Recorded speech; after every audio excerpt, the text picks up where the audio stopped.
мавриди зикр аст ки имрӯза ба муассисаи давлатии маркази эҷодии кӯдакон ва наврасони шаҳри душанбе зиёда аз 1200 таълимгиранда ба маҳфилҳои ин даргоҳи илму ҳунар ҷалб гардида барои омӯзиши илмҳои муосир ва касбомӯзӣ сафарбар гардидаанд. Ба роҳ мондани фаъолияти пурсамари чунин маҳфилҳо пайгири чанд самти тарбия гирифтани насли наврас мегардад. Аввал аз худ намудани ҳунар, дуввум аз хурдсолӣ дар худ тарбия намудани ҳисси масъулиятнокиву худшиносӣ, баъдан пайдову устувор намудани мақоми худ дар ҷомеа ба воситаи муошират бо ҳамсолон ва калонсолон. Дар худ таҷассум намудани ин ҳама хислатҳо нишонаи инсони комил ба воя расидан аст, чун ҷомеаи солимро инсони комил ба вуҷуд меорад. Дар муассисаи давлатии маркази эҷодии кӯдакон ва наврасони шаҳри Душанбе зиёда аз 34 маҳфил амал менамояд ки ҳамарӯза ба таълимгирандагон илму дониш ва ҳунар меомӯзонанд.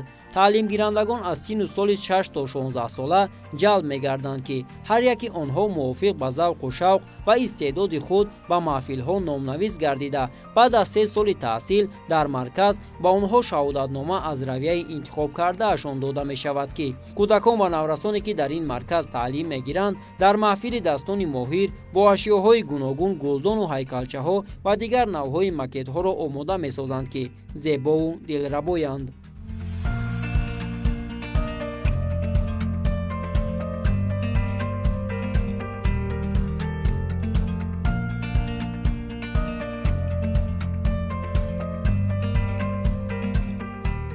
дар муассисаи давлатии маркази кӯдакон ва наврасони шаҳри Душанбе 34 маҳфил амал мекунад ки бо фарогири 1246 таълимгиранда мебошад. дар давраи таътил ин шумора аллакай ба 1287 нафар расид. роҳбарони маҳфилҳои муассисаи давлатии маркази кӯдакон ва наврасони шаҳри Душанбе дар давраи таътилро барои пурхотирмо гузаронидан ҳама рӯза аз соати 8 то 5 фаъолият менамоянд ва онҳо мақсади асосии онҳо ин тарбия намудани насли наврас дар рӯҳияи ватандӯстиву хиштаншиносӣ мебошад. дар ин марказ устодони кордону пуртаҷриба фаъолият менамоянд ва кӯшиш ба харҷ медиҳанд то шогирдонашон касб ва ё илмеро аз худ намоянду дар оянда дастнигари касе набошанд ва тавонанд дар ҷомеа шахси зиёӣ ба воя расанд.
дар маҳфили гулдӯзӣ наврасон машғули омӯхтани ҳунари гулдӯзӣ буданд. ҳар яки онҳо бо чеҳраҳои гарму хандон нозукиҳои ин касбро аз худ менамуданд. ҳар иҷроише ки барои ҳунари гулдӯзӣ лозим аст муаллимаи маҳфили гулдӯзӣ ба онҳо пешниҳод менамуд. наврасони ҳунаромӯз зуд ва бехато иҷро мекарданд ва дар дил орзу доранд ки ба мисли муаллимаи худ дар оянда ин касбро интихоб намоянд.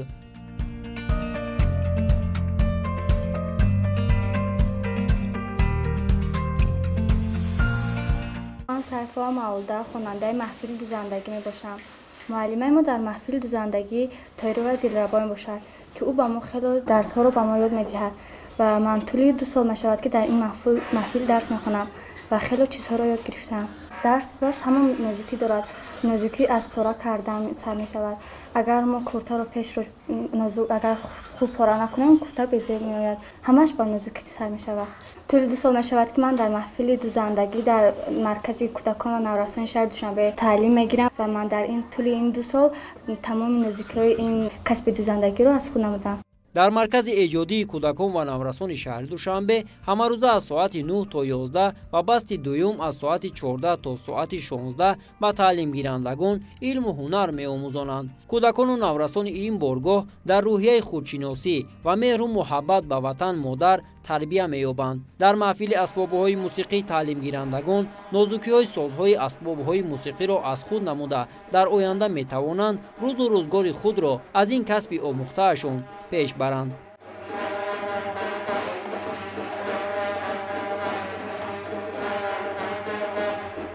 تربیه نسل نورس در روحیه وطن دوستی و خودشناسی ملی، پرورش انسان کامل، جلب خوانندگان به کار خود اداره، حفظ حقوق و منفعت‌های کودکان و تشکیل چاره‌بینی‌های فرهنگی و معرفتی دارای خصوصیت وطن دوستانه برای نسل نورس از منفعت خالی نیست. در سالهای صاحب استقلالی تاجیکستان عزیزمون حکومت کشور به کودکان و نورسان توجه جدی ظاهر نموده امکانات رشد سالم و ذهنی آنها را در مد اول قرار داد. واقعا هم طی سالهای اخیر در پایتخت مملکت شهر دوشنبه تشبس‌های نیک و سازنده بهر رشد و تکامل ذهنی و جسمانی کودکان، چاره‌بینی‌های فرهنگی و معرفتی عملی می‌گردد که این اقدام به کودکان و نورسان یک فال نیک است.